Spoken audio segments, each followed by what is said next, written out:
இப்போ நீங்க சொன்ன மாதிரி புதுசா வேட்பாளர்களை நிப்பாட்டினாங்க. அது எல்லாமே நல்ல விஷயங்கள் தான். ஆனா இன்னொரு பக்கம் பாத்தீங்கன்னா, ஒரு மேடையில நான் ஒரு ஜாதி வெறியன் அப்படின்னு சொன்னவரை நிப்பாட்டியிருக்காங்க. இது எந்த விதத்துல நியாயம்? ஜாதி வரிங்கிறது அப்படிதான் தெரியும் உங்களுக்கு. நீ போக பாருங்க, அவர் ஏதாவது தப்பு பண்ணா அவர் கண்டன நீ கேட்கலாம். நீங்க இதுக்கப்புறம் அவர் எதுனாலும் கேட்பாங்க அப்படின்னு சொல்றீங்க. நான் என்ன சொல்றேன், ஆரம்பமே தப்பா இருக்கு. ஏன்னா மதச்சார்பற்ற சமூக நீதி அப்படின்னு சொல்லிட்டு நான் ஒரு சாதி வெறியன் அப்படின்னு சொல்ற ஒருத்தவருக்கு சீட்டு கொடுத்ததே நான் தப்பு அப்படின்னு சீட்டு கொடுத்தது இப்பதான் தெரியுதப்பா. அதாவது சீட்டு கொடுத்து ஜெயிச்சாச்சு, அவருக்காக ஓட்டு போட்டாங்க. விஜய் அவர்களுக்காகவும் விசிலுக்காகவும் யாருக்கு வேணா சீட்டு கொடுக்கலாம் அப்படிங்கிற மாதிரி இருக்கு. ஒரு கஞ்சா கேஸ்ல இருந்து உள்ள போனவங்களுக்கும் சீட்டு கொடுத்துருக்காங்க. இந்த மாதிரி ஜாதி வெறியன் அவங்களுக்கும் சீட்டு கொடுத்துருக்காங்க. ஸோ இதை எப்படி நீங்க சரி இப்போ ஏன் சார் கஞ்சா கடத்தல இருந்தாலும் அவன் தண்டனை விட்டு வெளியே வந்திருப்பான். நீங்க அது ப்ரூவ் பண்ணல. யாராவது ப்ரூவ் பண்ணுங்கன்னு பார்ப்பேன் சார். இப்போ இவர் தலைமைகளை தப்பு பண்ணிக்கிறான்னு வெயிட் பண்ணி பாருங்க. நீங்க ஏன் அவசரப்படுறீங்க? ஓகே, நீங்க சொல்றதெல்லாம் எப்படி இருக்கு தெரியுங்களா? சொல்ல முடியுது. In and out life style நேயர்களுக்கு வணக்கம். இன்னைக்கு நம்ம கூட சிறப்பு விருந்தினரா சுப்ரீம் கோர்ட்டோட அட்வொகேட் தேவசம்பத் கிருஷ்ணன் சார் தான் வந்திருக்காங்க. வணக்கம் சார், எப்படி இருக்கீங்க? வணக்கம் ஐயா, நல்லா இருக்கிறேன் சார். இந்த எலெக்ஷன்ல பாத்தீங்கன்னா தாவேகா தான் ஜெயிச்சிருக்காங்க. தாவேகாவோட ஆட்சி 2 மாசத்துல முடிஞ்சிரும், 6 மாசத்துல முடிஞ்சிரும், 1 வருஷத்துல முடிஞ்சிரும், இந்த மாதிரிலாம் நிறைய பேர் சொல்லிட்டு இருக்காங்க. ஸோ இதை பத்தி நீங்க என்ன நினைக்கிறீங்க? ஐயா, தாவேகா என்பது விஜயனுடைய கட்சி என்பது மிக சிறப்பான கட்சி. 2.25 ஆண்டுகளில் எம்ஜிஆரை காட்டிலும் என்டி ராமாராவை காட்டிலும் சிறப்பு வாய்ந்தது விஜயனுடைய கட்சி தாவேகா. எப்படின்னா 2 வருஷம் 3 மாதத்துலேயே மக்களை சந்தித்து அவங்க விட்ட மக்களுடைய ஓட்டுக்களை சேகரித்து தம்பிங் மெஜாரிட்டி 35% வாங்கி வெற்றி அடைஞ்சிக்குது. இதில் என்ன சிறப்புன்னா, ஸ்டாலினோ அல்லது எடப்பாடி பழனிசாமியோ இது 2 பேர் விஜயோட தகுதி வாய்ந்தவர்கள் கிடையாது. ஏன்னா விஜய் அவர்கள் தன் கட்சியே தானே ஆரம்பித்து ஃபைட் பண்ணி 30 மாதங்களில் அவர் ஆட்சிக்கு வந்தவர். ஆனால் ஸ்டாலின் இன்னொருத்தருடைய கட்சி திராவிட முன்னேற்ற கழகம் யார் ஆரம்பித்தது? சிஎன் அண்ணாதுரை அவர் ஆரம்பித்தது. எப்பன்னு தெரியுமா உங்களுக்கு? 17/9/1949 அண்ணாதுரைக்கு 40 வயசில் இருக்கிற போது 50 தலைவர்கள் ஆரம்பித்த கட்சி திராவிட முன்னேற்ற கழகம். அன்றைக்கி 50 தலைவர்கள் யாருன்னா C N Annadurai, E V K Sampath, Nedunchezhiyan and Mathiyazhagan and என்மைய நடராஜன். இவங்க தான் 50 தலைவர்கள். அன்னைக்கு கருணாநிதி அவர்கள் எங்கிருந்தான்னு பாருங்க, 35வது ரேங்கில் இருந்தார். அதை விட்டுருங்க. ஆனால் 1.5 ஆண்டுகள் சிஎன் அண்ணாதுரைகள் மறைந்து விட்டார். அவர் ஆட்சி எப்படி பண்ணுவார்னு நம்ம சொல்ல முடியாத சூழ்நிலையில் அதில் இடைச்செருகள் ஆக மிஸ்டர் கருணாநிதி அவர்கள் உள்ளே புகுந்து இந்த நாட்டையை கெடுத்து குடிச்சவர் பண்ணிட்டார். ஆனால் எடப்பாடி அவர்கள் அண்ணா திராவிட முன்னேற்ற கழகம் எப்போ ஆரம்பித்தது? 17/10/1972 ஆரம்பித்தது. யார்? புரட்சித் தலைவர் எம்.கே. ராமச்சந்திரன் ஆரம்பித்த கட்சி. அதை டெவலப் பண்ணது ஜெயலலிதா அவர்கள். அதுலேருந்து இடைச்சர்களாக வந்தவர் எடப்பாடி பழனிசாமி அவர்கள். அந்த கட்சி இன்னைக்கு சூழ்நிலை எப்படி இருக்கிறது?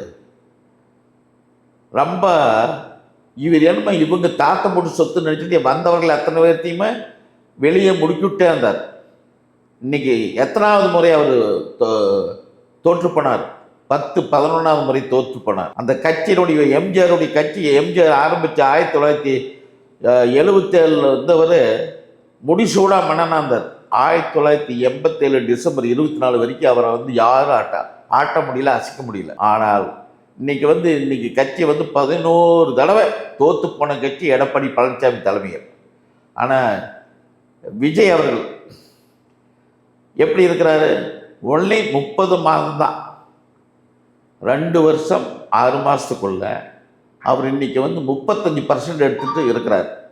இந்த எதிர்க்கட்சி தலைவர்னு சொல்லக்கூடிய ஸ்டாலினுடைய மகன் என்ன சொல்கிறாரு? நீங்கள் 35% தான் எடுத்துக்கிறீங்க, மைனாரிட்டி கவர்மெண்ட்டு அப்படிங்கிறாரு. நீங்கள் 24 கட்சி கூட்டணியில் நீங்கள் எத்தனை பர்சன்ட் எடுத்தீங்க? 27%. அவர் 35%. எடப்பாடி அவர்கள் எத்தனை பர்சன்ட் எடுத்துட்டாரு? எல்லாம் கணக்கு போட்டு பாருங்க. அதனால் இதில் இவங்க சொல்கிற மாதிரி இன்னைக்கு சொல்லுகிறேன் சார், இன்னும் 30 ஆண்டுகளுக்கு விஜய் தான் தமிழ்நாட்டில் ரூல் பண்ணுவார், சவுத் இந்தியா முழுவதும் ரூல் பண்ண போகிறார். ஏன்னா அவரிடத்தில் ஒரு உண்மை இருக்கிறது.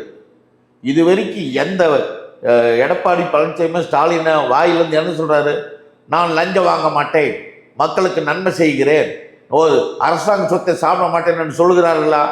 ஆனால் விஜய் சொன்னார், எனக்கு காசு வேண்டாம், வரி பணத்தில் மக்கள் வரி பணத்தை எனக்கு வேண்டாம், நல்லாட்சி கொடுப்பேன், எனக்கு ஒரே ஒரு சான்ஸ் கொடுங்கன்னு கேட்டார். பட்டி தொட்டிங்களுக்கு பாருங்க, பூத் ஏஜெண்டே போடவில்லை, கேண்டிடேட்டை யாருன்னு தெரியாது மக்களுக்கு. விஜய் விஷல் இது 2 தான் தெரியுமா இல்லையா? இன்னைக்கு எத்தனை சீட் ஜெயிச்சுக்கிறார்? 108 தொகுதிகள் ஜெயிச்சிட்டார். இன்னைக்கு அவரை போய் எதிர்கட்சி தலைவர் என்று சொல்லப்படுகிற ஸ்டாலினுடைய மகன் உதயநிதி ஸ்டாலின் என்ன சொல்றாரு? நீங்க 35% தான் எடுத்துக்கிறீங்க, 65% எதிர்ப்பு அப்படிங்கிறார். ஐயா 100% தான் போலிங் ஆச்சு, மொத்தத்தில் 87% தான் போலிங் ஆச்சு, இன்னும் 13% இல்லை, அதையும் ஜெயிச்சிட்டாரு இவர் கட்சியில். அடிக்கடி கருணாநிதி தோத்த போதெல்லாம் சொல்லுவார், எனக்கு 73 ஆண்டுகள் ஆகிறது, 1967 நான் இந்த அரசியலை நன்கு கவனித்து நல்ல வாட்ச் பண்ணிட்டு இருக்கிறவர். ஒவ்வொரு தடவையும் கருணாநிதி தோக்கிற போது இந்த பர்சன்டேஜ் சொல்லுவார். அந்த அவருடைய தாத்தன் சொன்னதை அப்படியே பேரை இன்னைக்கு வாமிட் பண்ணுறார். இது எப்படி, எந்த விதத்தில் நியாயம்? அதனால் மீண்டும் மீண்டும் சொல்லுகிறேன், தளபதியை 30 வருஷத்துக்கு யாரும் ஆட்ட முடியாது, அசைக்க முடியாது, யாரும் இடைச்சர்கள் வர முடியாது, மக்களுக்கு நல்லாட்சி தருவாங்க நம்பிக்கையோடு நான் சொல்லுகிறேன். நீங்கள் ஒரு விஷயம் சொல்லியிருந்தீங்க, இப்போது திமுகவாக இருக்கட்டும் இல்லை அதிமுகவாக இருக்கட்டும், அவங்க ஊழல் பண்ணாங்க அப்படின்னு சொல்லி தாவேக்கா ஊழல் இல்லாத ஒரு ஆட்சியை கொடுக்குறேன் அப்படின்னு சொல்லியிருக்காங்க. ஆனால் இங்கே குதிரை பேரம் அப்படிங்கிற ஒரு விஷயம் நடக்கிறதா சொல்லியிருக்காங்க. அதிமுகவோட கட்சியாக இருக்கட்டும் இல்லை அமமுக எல்லாமே தாவேக்காவுக்கு ஆதரவு தர்றாங்க, அவங்களுக்கு அமைச்சர் பதவி கொடுக்க போகிறதாவுமே சொல்லிட்டு இருக்காங்க. ஸோ இது எப்படி ஊழல் இல்லாத ஒரு ஆட்சியாக இருக்க முடியும்னு நினைக்கிறீங்க? ஐயா, அவரே சட்டமன்றத்திலையும் அவர் விஜய் முதலமைச்சர் அவர்கள் கூறிவிட்டார், குதிரையினுடைய வேகமாகவும் நான் நல்லாட்சி செய்வேன், நல்ல இது பண்ணுவேன், மக்களுக்கு நல்லாட்சி கொடுப்பேன்னு சொல்லுகிறார். அன்றைக்கே பதில் சொல்லிட்டாரு சட்டமன்றத்திலேயே. இதில் குதிரை பேரம் எப்படி நடக்குது? எங்கேயாவது யாருக்காவது பணம் கொடுத்து அவர் ஓட்டு வாங்கினாரா? நீங்கள் பாருங்கள், 234 தொகுதி தனிப்பட்ட முறையில் நின்று யாருக்காவது எனக்கு ஓட்டு போடுங்க நான் பணம் கொடுக்குறேன்னு சொன்னாரா? சொல்லவில்லை. ஆனால் இவர்கள் திமுக அதிமுக எப்படி போட்டி போட்டுக்கொண்டு ஒரு தொகுதிக்கு 50 கோடி 100 கோடி செலவு பண்ணிக்கிறாங்க. விஜய் தோக்கடிக்கணும்னு சொல்லி எத்தனை கோடி, பெரம்பூரில் எத்தனை கோடி, 60 கோடி செலவு பண்ணிக்கிறான்னு சொல்லப்படுகிறது. நீங்கள் ஒரு சிங்கிள் பைசா யாருக்காவது கொடுத்து ஓட்டு வாங்கணும்னு சொல்லுங்க மக்களை, யாராவது ப்ரூவ் பண்ண முடியுமா?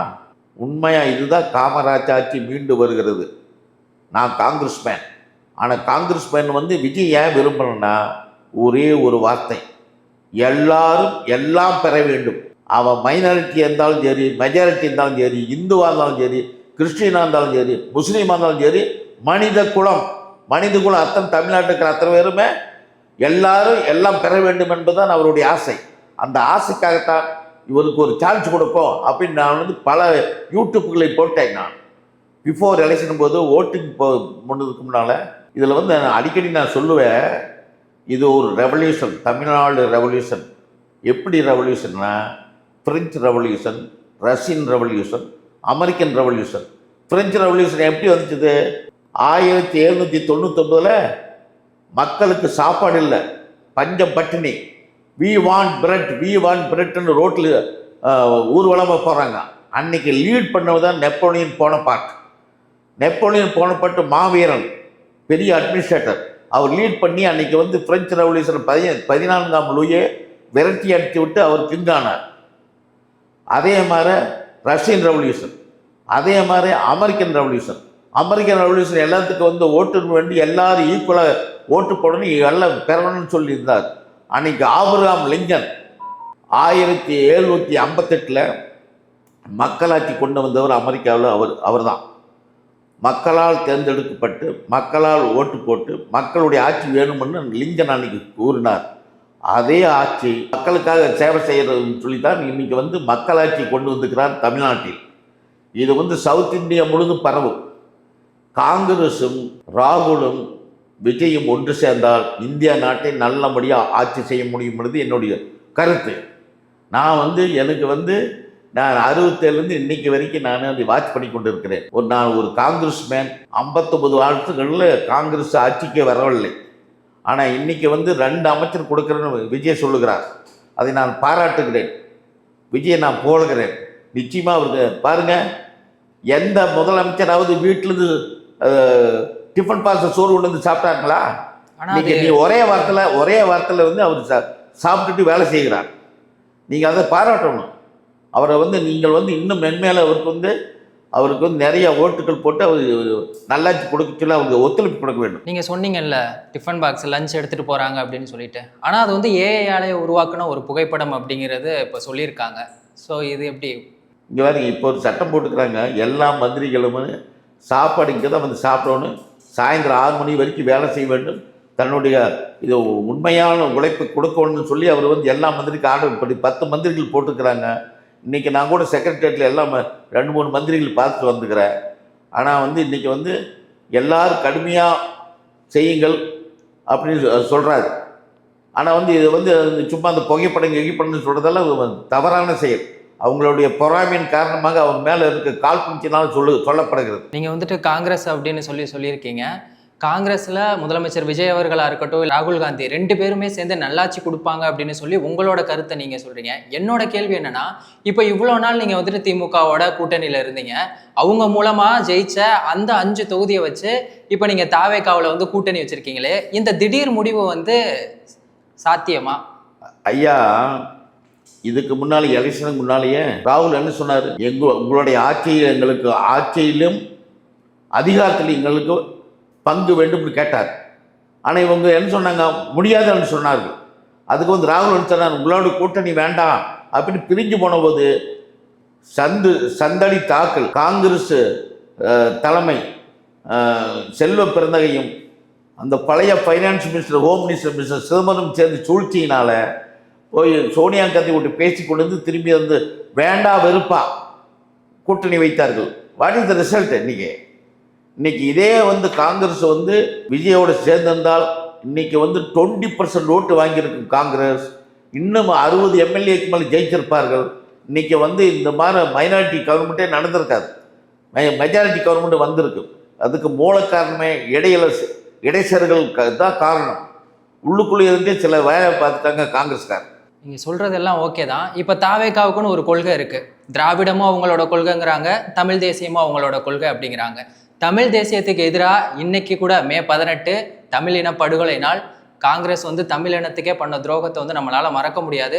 ஸோ அப்படிப்பட்ட ஒருத்தவங்களோட நீங்கள் வந்து கூட்டணி வைக்கிறீங்க, வச்சுட்டு எப்படி உங்களால் வந்து ஒரு நல்ல ஆட்சியை கொடுக்க முடியும் அப்படின்னு சொல்லி கேட்குறாங்க. ஸோ இதை பற்றி உங்கள் கருத்து என்ன? அதாவது தமிழ் இனத்தை அழிச்சான்னு சொல்கிறாங்க. அன்னைக்கு தமிழ் இன தலைவர் யார்? பிரபாகரனுக்கு உதவி செஞ்சது யாருன்னு தெரியுமா? உங்களுக்கு வரலாறு தெரியுமா? பிரபாகரனுக்கு பணம் கொடுத்து ஆயுதம் கொடுத்து உதவி இந்திரா காந்தி. யார்? ராகுல் காந்தியினுடைய பாட்டி. அன்னைக்கு உங்களுக்கெல்லாம் தெரியாது. அன்னைக்கு கொண்டு டெல்லியில் உட்காந்து வச்சு அன்பரசுங்கிற ஒரு எம்பி இருந்தார். அன்னைக்கு வந்து அவங்க இதில் வந்து இவருக்கு பணமும் இதுவும் கொடுத்து அன்னைக்கு எம்ஜிஆர் ஃபுல் சப்போர்ட் பண்ணார். அன்னைக்கு வந்து இவங்களும் தவறான செயல் வந்து இன்னைக்கு வந்து ராஜீவ்காந்தி கொலையை வந்து விடுதலை புலின்னு சொல்கிறாங்க. அது பொய்ன்னு சில பேர் சொல்லுகிறார்கள். நீங்கள் திருச்சி வேல்ச்சா போட்டு கேட்டு பாருங்க, அவர் என்ன சொல்கிறாரு? இந்த சூழ்ச்சியின் காரணமாக வந்து வேற அவர் மேலே பழியை போட்டாங்களே ஒழியா, ஆனால் தமிழினத்துக்கு மேலே இந்த காங்கிரஸ் என்றைக்குமே துரோகம் பண்ணது கிடையாது. மக்களுக்கு வந்து சேவை செய்கிறத காங்கிரஸ் வந்துக்குதே ஒழியா, அதை வந்து இது பண்ணுறதுக்கு இல்லை. இடைச்சர்கள் ஒழுங்கு தான் வந்து அது இதெல்லாம் பண்ணுறாங்க. இதே ஸ்டாலின் வந்து விஜய் வந்து பிஜேபியோட கூட்டணின்னாங்க. இன்னைக்கு யார் கூட்டணி? யாருடைய பக்கத்தில் யார் இருந்தா? விஜய் பதவி வைக்கிறவது ராகுல் இருந்தார், காங்கிரஸ் இருந்துச்சு. யாராவது பிஜேபி கூட்டி வந்து வச்சுக்கிறாங்களா? இன்னைக்கு பாருங்க, இது ஸ்டாலின் தான் நீ பிஜேபி அண்டர் கிரவுண்ட் வேலை பார்க்குது. எத்தனை ஊழல்! ஒரு போஸ்ட்டுக்கு 20 லட்சம் வாங்கினாரு கையெண்ணேரு. அவர் பிடிச்சி அரெஸ்ட் பண்ணாங்களா? இந்த கவர்மெண்ட் ஆகுது, டெல்லி கவர்மெண்ட் ஆகுது. இப்போ யார் யார் கூட்டணி? இவங்க 2 பேர் தான் அண்டர்கிரவுண்ட் கூட்டணி. நாளைக்கு இன்னும் வெட்ட வெளிச்சத்துக்கு வரப்போகுது.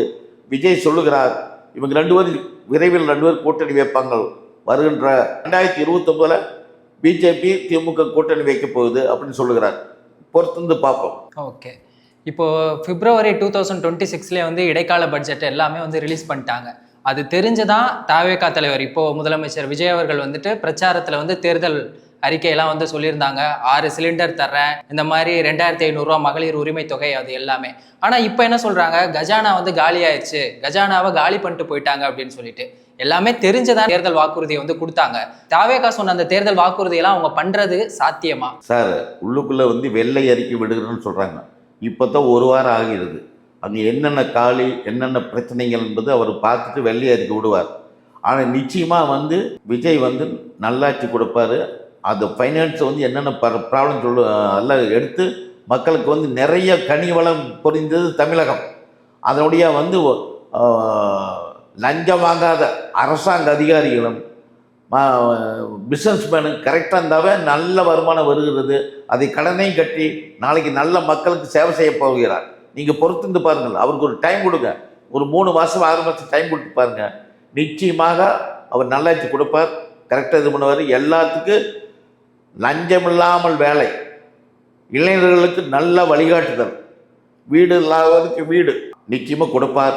நம்புங்க, கொஞ்சம் டைம் கொடுங்க. அவர் 6 மாதம் வரைக்கும் வெயிட் பண்ணுங்க. ஊழல் இல்லாத ஆட்சியை கொடுப்பான் அப்படின்னு சொல்லி நீங்க சொல்றீங்க.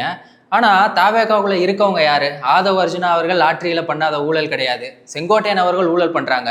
ஊழல் பண்ற ஒருத்தவங்களை கூட வச்சுட்டு நான் ஊழலை ஒழிப்பேன் அப்படிங்கிறது சாத்தியமா? சார், இது டெமோக்ரஸி. யார் தலைமை என்பது தான் முக்கிய குறிக்கோள். தலைமை ஊழல் பண்ண மக்கள் சபையில் இருக்கிற எவனும் ஊழல் பண்ண மாட்டான். இன்னைக்கு விஜய் வந்து ஊழல் பண்ணனா மக்களுக்கு செங்கோட்டையனாகிட்டு மற்ற வந்து ஆதவ அர்ஜுனாகிட்ட எல்லாரும் அவருக்கு கீழே வேலை செய்யறவங்க. தப்பு பண்ணால் தூக்கின்னு சொல்லிட்டார். பட்சத்தில் என்னென்ன அறிக்கை விட்டார் அவர்? இது வரைக்கும் 4 ஃபோன் நம்பர் கொடுத்துக்கிறாரு. எங்கேயாவது ஊழல் நடந்தால் லஞ்சம் வாங்கினா எனக்கு இன்ஃபார்ம் பண்ண சொன்னார். இந்த மாதிரி ப்ரீவியஸ் ஆட்சியில் ஏதாவது சொன்னாங்களா? சாதாரண ஒரு சின்ன மேட்ரு, கமிஷன் ஏஜென்ட்டு குவார்ட்டருக்கு 10 ரூபாய் எக்ஸ்ட்ரா வந்து பகிரங்கமாக வாங்கினது வந்து போன ஆட்சி. ஆனால் நீ கர்நாடகமோ ஆந்திராவோ பாண்டிச்சேரியோ கேரளாவில் இந்த மாதிரி வந்து வாங்கியிருக்காங்களா? பில்லு தருவான். இங்கே பில்லு தர்றாங்களா? இங்கே பில்லே தரல. சாதாரண கண்ணுக்கு தெரிஞ்ச சமாச்சாரம். நீங்கள் வந்து ஒவ்வொரு போஸ்ட்டுக்கு எத்தனை லட்சம் வாங்கினாங்க? லட்சம் போஸ்ட் ஆகுது, வாத்தியார் வேலையாகுது, கிளர்க் போஸ்ட் ஆகுது. டிஎன்பிசியில் எப்படி நடத்துகிறாங்க? படித்தவனுக்கு மதிப்பு இல்லை, பணம் கொடுத்தவனுக்கு தான் மதிப்பு, பணம் கொடுத்தவனுக்கு தான் வேலை. இன்னும் பாருங்க, அந்த காலத்தில் உங்களுக்கு தெரியாது. காமராஜ் ஆட்சி காலத்தில் கவர்மெண்ட் சர்வெண்ட் ஒரு சைக்கிள் வாங்கணும் கூட with permission, second hand permission வாங்கினா தான் இந்த சைக்கிளை வாங்க முடியும். அந்த சைக்கிள் வாங்குறதுக்கு 250 எங்கேருந்து வந்தோன்னு கணக்கு காமிக்கணும். அன்றைக்கி அதெல்லாம் போய் வேலையே வெள்ளாமை மேஞ்ச மாற திமுக ஆட்சியில் வந்து பயங்கர ஊழல், பயங்கர கொலைகள், பயங்கர ரேப் கேஸு அத்தனையும் நடந்துக்குது. இது வரைக்கும் ஸ்டாலின் என்ன பண்ணார்? அவர் பாட்டு கனாவில் நடக்கிற மாதிரி நடந்து போயிட்டு இருக்கிறார். என்றைக்காவது ஃபைல் பார்த்து ஏதாவது அறிக்கை விட்டாரா? இன்றைக்கி வந்து அப்படி இப்படிங்கிறார். தவறான செயல். விஜய் நீங்கள் பாருங்கள், ஒரு 6 மாதம் பாருங்கள், நல்லாட்சி கொடுப்பார். இப்போ திமுக அதிமுக கம்பேர் பண்ணும்போது தாவேகா என்ன மாதிரியான ஒரு மாற்று அரசியலை வந்து கொண்டு வந்துருவாங்க? என்ன மாதிரியான கொண்டு வரதுக்கான வாய்ப்புகள் இருக்குன்னு நினைக்கிறீங்க? அதாவது எடப்பாடி வந்து ஒரு கட்சி தலைவர்னு சொல்ல முடியாது. அவருக்கு கட்சிக்கு தலைமைக்கு அவர் சம்மந்தம் கிடையாது. அவர் வந்து பாருங்கள், 21லேருந்து இது வரைக்கும் எத்தனை இடத்துல தோத்துக்கிறார். சார், ஒரு எதிர்கட்சி தலைவர் ஈரோட்டில் வந்து இடைத்தேர்தல் வருது, நிற்க மாட்டேன்னு போய் ஒதுக்குறார். அவர் எதிர்கட்சியா? அவர் என்ன ஆட்சி செய்கிறார்? எல்லாத்தையும் இவருக்கு தேவைப்பட்ட வச்சுக்கிறது, தேவையில்லைன்னா அவன் ஒதுக்குட்டார். செங்கோட்டையனால் எவ்வளோ பெரிய ஆள், எவ்வளோ பெரிய சீனியர். செங்கோட்டையை மட்டும் நினச்சிருந்தா அன்றைக்கி முதலமைச்சராக இருப்பார். அவருக்கு சான்ஸ் அவருக்கு கிடைச்சது. நாம் வேண்டான்னு அவர் ஒதுங்கினார். இவர் வந்துட்டு இவர் எப்படி முதலமைச்சரானார், எப்படி சசிகலா காலில் போய் விழுந்தார் என்பது உங்களுக்கு நன்கு தெரியும். ஆனால் நீ செங்கோட்டையனை அவர் கட்சி விட்டு நிற்கிறது மிகப்பெரிய தவறு. செங்கோட்டையனை செங்கோட்டை எப்போ எம்எல்ஏ? எம்ஜிஆர் பீரியடில் 1977லேருந்து இன்னைக்கு வரைக்கும் அவர் 11 தடவை எம்எல்ஏ ஆனவர். இவர் எடப்பாடி என்னைக்கு எம்எல்ஏ? 89ல் சேவலில் தான் நின்னார். இன்னைக்கு வந்து அவர் வந்து இன்னைக்கு வந்து அவரை பற்றி குறை சொல்கிறதுக்கு இவருக்கு என்ன ரைட் இருக்குது? இன்னைக்கு ஏடிஎம்கே எங்கே போயிட்டு இருக்குது பாருங்கள், எம்ஜிஆர் ஆட்சி எங்கே போய் கொண்டு இருக்குது நீங்களே இப்போ புரிஞ்சு பாருங்கள். ஆனால் ஸ்டாலினுக்கு வந்து அவங்க வந்து ஊழலுடைய மொத்த உருவமே அவங்க தான். அவங்க அப்பன் சொல்லி கொடுத்த ஊழலை வந்து பேரன் வரைக்கும் வந்துருச்சு. இன்றைக்கி அவங்க வந்து மீண்டும் அவங்க வர முடியாது. மீண்டும் நான் சொல்லுகிறேன், விஜய் மட்டும்தான் ஆட்சி அமைக்க முடியும். 30 ஆண்டுகளுக்கு முடிசோட மன்னனாக இருக்க போகிறாரு. முடிசோட அவர் என்றும் முதலமைச்சராக இருக்க போகிறாரு. அவரை நான் வாழ்த்துக்கிறேன். அவர் நல்லாட்சி கொடுப்பார், நம்புகிறேன். ஓகே, நல்ல ஆட்சி கொடுத்தா சந்தோஷம்தான். ஏன்னா மக்களுமே அதுக்காக தான் இப்படி ஒரு மாற்றத்தை வந்து விரும்பியிருக்காங்க. ஆனால் இலவசம் வேணாம் அப்படின்னு சொல்லி ஃபர்ஸ்ட் வந்து சொல்லியிருந்தாங்க. இப்போ திமுக வந்து மகளிர் தொகையாக வந்துட்டு 2000 ரூபா கொடுக்குறேன்னா இவங்க வந்து 2500 ரூபாய் கொடுக்குறேங்கிறாங்க. இது எப்படி, இது ஒரு மாற்றமா? இல்லை, 2500 அன்றைக்கி வந்து மக்கள் இடத்துல வந்து எப்படியோ வந்து எனக்கு சான்ஸ் கொடுன்னு சொல்லிக்கிறார் ஒழியா, இது வந்து என்னுடைய கருத்து வந்து பணம் கொடுக்கக்கூடாது. அவங்க வாழ்வாதாரத்துக்கு அவர் ரூட் கொடுக்கணும். அவங்களுக்கு ஒவ்வொரு வீட்டுக்கு ஒருத்தருக்கு வேலை கொடுக்கணும். வீடு இல்லாதவங்க வீடு கொடுக்கணும். கவர்மெண்ட் வேலை இல்லாதவனுக்கு ஒவ்வொரு வீட்டுக்கு வேலை கொடுக்கணும். இந்த மாதிரி ஓல்ட் ஏஜ் இதுக்கெல்லாம் மக்களுக்கு இது பண்ணணும் சார். லஞ்சம் வாங்கலைன்னாவே மக்களுக்கு ஒரு சந்தோஷம் சார். இந்த தண்ணி கடையை ஒரு எந்த அரசாங்கம் நடத்துது? தண்ணி கடை எந்த நாட்டிலையுமே எந்த இதுலையுமே அரசாங்கம் நடத்தவில்லை. இந்த தமிழ்நாட்டில் தான் அரசாங்கம் நடத்துது. அதை வந்து ப்ரைவேட் கொடுவாருன்னு நம்புகிறேன். ப்ரைவேட் கூட அதுலேயும் கிடைக்க வருமானமே நம்மளுக்கு வந்து பெரிய வருமானங்கள். பிரமிட் கொண்டு வருவார்னு நினைக்கிறேன் நான். பிரமிட் கொண்டு வந்தால் லிமிட்டாக சாப்பிட்டுட்டு லிமிட்டாக வந்து அது வருமானங்கள் வருகிறது. அது உண்மையை பாதி வந்து திமுகவுக்கு போயிடுச்சு, பாதி காசு தான் மக்களிடத்தில் வரி பணமாக வந்துச்சே ஒழியா விஜய் வந்து அப்படி விட மாட்டார்.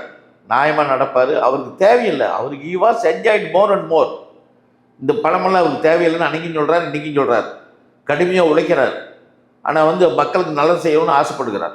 இப்போ திமுகவுக்கு வந்துட்டு மாற்றுறதா வந்து தாவேக்கா இருக்குது அப்படின்னு வந்து சொல்லியிருக்கீங்க. பெண்களுக்கான பாதுகாப்புக்காக சிங்கப்பெண் அதிரடி அது இதுன்னெலாம் வந்து நிறைய சொல்லிகிட்டு இருக்காங்க. ஆனால் இன்னைக்கு இப்போ நியூஸ் பார்த்தீங்களா, திருச்சியில் பார்த்தீங்கன்னா காதலன் வந்து காதலியை நடு ரோட்டில் வந்து கல்லால் அடித்து பயங்கரமாக தாக்கியிருக்கான். இந்த மாதிரியான ஒரு சம்பவங்கள் இப்போ தாவேக்காவோட ஆட்சியில் தான் நடக்குது. அதுக்கு வந்து ஸ்டெப் எடுத்தார் இல்லையா விஜய்? அதுக்கு ஒன்று அரெஸ்ட் பண்ண ஒருத்தர் யாராவது லஞ்சம் வாங்கிட்டு சொல்லி திருவிட்டூரில் வந்து சஸ்பெண்ட் பண்ணார். அதே மாதிரி இவர் வந்து ஆக்ஷன் எடுப்பார். அவரோட நாலேஜுக்கு வந்து இங்கே வருங்க. இவர் வந்து இன்னைக்கு சென்னையில் இருக்கிறாரு. நம்ம பறந்த தமிழகம் எங்கெங்கே குற்றங்கள் நடந்தாலும் அதை தட்டி கேட்டு அவனுக்கு தண்டனை வாங்கி கொடுப்பார். இது நிச்சயம். நீ பாருங்கள், படிப்படியாக அது குறையும். இப்போ தானே வந்து 1 வாரம் ஆகிறது. ஒரு 3 மாதம் 6 மாதம் வெயிட் பண்ணி பாருங்கள். எங்கே தப்பு பண்ணாலும் அவனுக்கு சும்மா விட மாட்டார். அரசாங்க அதிகாரிகள் தப்பு பண்ணாலும் சரி, மக்கள் தப்பு பண்ணாலும் சரி, தப்பு பண்ணவங்க தண்டனை கொடுப்பாரு, அது திருத்துவார். இப்போ பெண்களுக்கான பாதுகாப்பு வேணும் அப்படிங்கிறது தான் வந்து எல்லாரோட நோக்கமாகவே இருக்கு. போதைப் பொருள் ஒழியணும், பெண்களுக்கான பாதுகாப்பு வேணும். அதுக்காக தான் வந்து மக்கள் வந்து இப்படி ஒரு மாற்றத்தையே வந்து உருவாக்கி இருக்காங்க. அதனால தான் முதலமைச்சர் வந்து இன்னைக்கு முதலமைச்சராக விஜய் அவர்கள் வந்து வந்திருக்காங்க. ஸோ தாவேக்காவோட ஆட்சியில் இந்த பெண்களுக்கான பாதுகாப்பு அப்படிங்கிறது இருக்குமா? இந்த போதைப் பொருள் எல்லாம் ஒழிப்பாங்களா? இதை பற்றி நீங்கள் என்ன நினைக்கிறீங்க? அதாவது போதைப் பொருளை ஒழிக்க போகிறாங்க. அது வந்து பிரைவேட்டு கூடுவாங்கன்னு பேசப்படுகிறது. இன்னும் வந்து பெண்களுக்காக ஆகட்டும் மற்றவன் இந்த குடும்பத்துக்கு வந்து நல்லது செய்வார். அவங்களுக்கு வாழ்வாதாரத்துக்கு உதவி செய்வார். இங்கே பாருங்க, எந்த இதுவுமே இது வரைக்கும் நம்ம 1954 தான் முதல் எலெக்ஷன் வந்துச்சு. இன்றைக்கி வந்து 21 வரைக்கும் எத்தனை லட்சம் கடன் வாங்கியிருந்தாங்க கவர்மெண்ட்டில்? 4 லட்சம் கோடி தான். இன்றைக்கி ஒரே வருஷத்தில் 5 லட்சம் கோடி வாங்கினவர் திமுக ஆட்சி தான். அந்த பணம் எங்கடான்னு கேட்டால் சொல்ல மாட்டாங்க. எங்கே செலவுன்னு சொல்லலை. வெள்ளை அறிக்கையில் அவர் வந்து எல்லாம் கண்டுபிடிச்சிட்டு இருக்கிறாங்க. வித்தின் 1 மாதத்தில் வெள்ளை அறிக்கை வரும். அதில் நீ பாருங்கள், எங்கெங்கே தப்பு பண்ணாங்க, என்னென்ன பண்ணாங்களோ அது வெளியே வரும். தப்பு பண்ணவனுக்கு மந்திரி பதவி கொடுக்குறாங்க, ஜெயிலு போனவனுக்கு மந்திரி பதவி கொடுக்குறாங்க. இது என்ன நியாயம்? அப்படி எப்படி திருந்துவான்? ஓகே, இப்போ நீங்கள் வெள்ளை அறிக்கை அப்படின்னு சொன்னோன்னு தான் எனக்கு ஒரு கேள்வி கேட்கணும்னு தோணுது. இது வரைக்கும் எப்போவுமே இல்லாத அளவுக்கு இந்த வெள்ளை அறிக்கையை வந்துட்டு தாவேக்காவோட ஆட்சியில் தான் வெளியிட போகிறதா வந்துட்டு யார் சொல்லியிருக்காங்க? இப்போ யாரோ ஒருத்தவங்க சமூக ஊடகங்கள் யாரோ ஒருத்தவங்க சொல்லியிருந்தா பரவாயில்ல. ஆர்கே நகரோட எம்எல்ஏவான மரிய வில்சன் அவங்க வந்து சொல்லியிருக்காங்க. ஆனால் 2021 திமுகவோட ஆட்சியில் பிடிஆர் அவங்க வந்து வெள்ளை அறிக்கையை வந்து வெளியிட்டிருக்காங்க. ஸோ ஒரு அமைச்சர் வந்து இந்த மாதிரி சொல்கிறது எந்த விதத்தில் நியாயம்? அதாவது அவர் வந்து அன்னைக்கு சொல்லிட்டு அவருக்கு மந்திரி பதவியும் இல்லாத தூக்கிட்டாங்க. நாம இருக்குங்களா? அவருடைய தாத்தா வந்து ஜஸ்டிஸ் கட்சி தலைவராக இருந்தவர். அவங்க அப்பா வந்து ஸ்பீக்கராக இருந்தவர். அவர் வந்து இன்றைக்கி வந்து அவர் இருந்துட்டு லாக்கால மந்திரியாக இருக்கிறார். அவர் தான் அன்றைக்கி வந்து இத்தனை கோடிகளை நீ மருமகள் வாங்கிட்டேன்னு விட்டதே அவர் தூக்கிட்டாங்க மந்திரி பதவியில் வந்து. அதனால் நிச்சயமாக வந்து இப்போ வந்து விஜய் அப்படியெல்லாம் பண்ண மாட்டார். யார் தப்பு பண்ணாலும் தண்டனை உறுதி, அதை நல்வழிப்படுத்துவார். நீங்க சொல்ற மாதிரி தான். ஏன்னா மக்கள் இப்படி ஒரு மாற்றம் வேணும் அப்படிங்கிறதே அவங்க நிம்மதியா இருக்கணும், பெண்களுக்கு பாதுகாப்பா இருக்கணும், போதைப் பொருள் இருக்கக்கூடாது அப்படிங்கிறதுக்காக தான் வந்து இப்படி ஒரு மாற்றத்தை உருவாக்குனாங்க. அந்த மாதிரி ஒரு மாற்றத்துல மக்கள் எல்லாருமே சந்தோஷமா இருந்தாங்கன்னா அது வந்து எல்லாருக்குமே ஒரு சந்தோஷம் தான். நிச்சயமா சந்தோஷமா கொடுப்பாரு, நிம்மதி கொடுப்பாரு. அவருடைய போக்கை நீ பாருங்கள், படிப்படியாக பாருங்கள். அவர் வந்தவர், அவர் 51 வயசுல இவ்வளவு பெரிய நாலேஜ் உள்ள பொறுமையாக சகிப்புத்தன்மையோட இன்னைக்கு செய்கிறான்னா நீங்கள் பாராட்டுங்க. அவர் வந்து தப்பு பண்ணால் நாம் கேட்கலாம், அவர் தப்பு பண்ண மாட்டாங்கிற நம்பிக்கை இருக்கிறது. ஏன்னா அறிக்கையிலேயே நான் ஒரு பைசா நான் எடுக்க மாட்டேன்னு சொன்னார். எல்லாருக்கும் எல்லாம் கொடுப்பேன் அப்படின்னு சொன்னார். அவன் வந்து மதம் சார்பற்றது, ஜாதி சார்பற்ற எம்எல்ஏ நிற்க வச்சார். எத்தனை பேர் ஏழை ஆட்டோ ஓட்டுநருக்கு எம்எல்ஏ பதவி கொடுத்துக்கிறார், அவருக்கு வந்து கொறடா பதவி கொடுத்துக்கிறார். அதே மாதிரி அவருடைய கார் ஓட்டி அவருடைய பையனுக்கு வந்து அவருக்கு வந்து எம்எல்ஏ பதவி கொடுத்துக்கிறார். ஒன்றுமே இல்லாத பணமே செலவு பண்ணாத ஆளுக்கு எத்தனை பேருக்கு எம்எல்ஏ கொடுத்துக்கிறாரு நினச்சி பாருங்கள். இது மாதிரி திமுக ஏடிஎம்கள் உண்டா? நீங்கள் நினச்சி பாருங்கள் சார், பின்னோக்கி பாருங்கள். திமுக ஆட்சி அன்றைக்கி வந்து 69லேருந்து கணக்கு போடுங்க சார். அதனால் வந்து நிச்சயமாக விஜய் வந்து நல்லது பண்ணுவார். நம்புங்கள் நம்புங்கள். இப்போ நீங்கள் சொன்ன மாதிரி புதுசாக வேட்பாளர்களை வந்து நிப்பாட்டினாங்க, அது எல்லாமே நல்ல விஷயங்கள் தான். ஆனால் இன்னொரு பக்கம் பார்த்தீங்கன்னா ஒரு மேடையில் நான் ஒரு ஜாதி வெறியன் அப்படின்னு சொன்னவரை வந்து வேட்பாளராக வந்து நிப்பாட்டியிருக்காங்க. இது எந்த விதத்தில் நியாயம்? அதாவது ஜாதி வரிங்கிறது அப்படி தான் தெரியும் அவங்களுக்கு. நீ வந்து போக பாருங்கள், அவர் எதாவது தப்பு பண்ணால் அவர் வந்து அவர் தண்டனை ஊருக்குலாம் நீ கேட்கலாம். இப்போ தானே வந்துக்கிறாரு, கொஞ்சம் பொறுமையாக இருங்க. இப்போ வந்து மக்கள் எல்லாமே இந்த தமிழ்நாட்டுக்குள்ளே தானே எம்எல்ஏ சீட்டு கொடுக்கணும். அவன் நல்லவன் கெட்டவனாலும் இனிமேல் தான் தெரியும். அவன் வந்து வேறு கட்சியிலேருந்து வந்தவங்களை இருக்கிறார்கள். ஆனால் இருந்தாலும் அவன் இங்கே வந்து தப்பு பண்ணுறானா என்னன்னு பார்க்கணும். நீங்கள் இப்போ வந்து நீங்கள் வந்து செங்கோட்டையனை வந்து தப்பு பண்ணிட்டு சொல்கிறாங்க. தப்பு பண்ணாலுமே அன்றைக்கி அதுக்கு பின்னால் மந்திரியாக இருந்தார். அவர் வந்து நிச்சயமாக வந்து அவருக்கு வந்து நல்லா வந்து நல்லது பண்ணுவார். அவருடைய நல்ல எண்ணத்துக்கு அவர் எம்ஜிஆர் பீரியட்லையும் எம்எல்ஏ, ஜெயலலிதா பீரியட்லையும் மந்திரி, இன்றைக்கி வந்து இவர் இதில் மந்திரியாக இருக்கிறார். ஃபைனான்ஸ் மினிஸ்டர் அவர் தான். அதனால் அவருக்கு வந்து நல்லது பண்ணுவார். நீங்கள் நம்புங்கள்.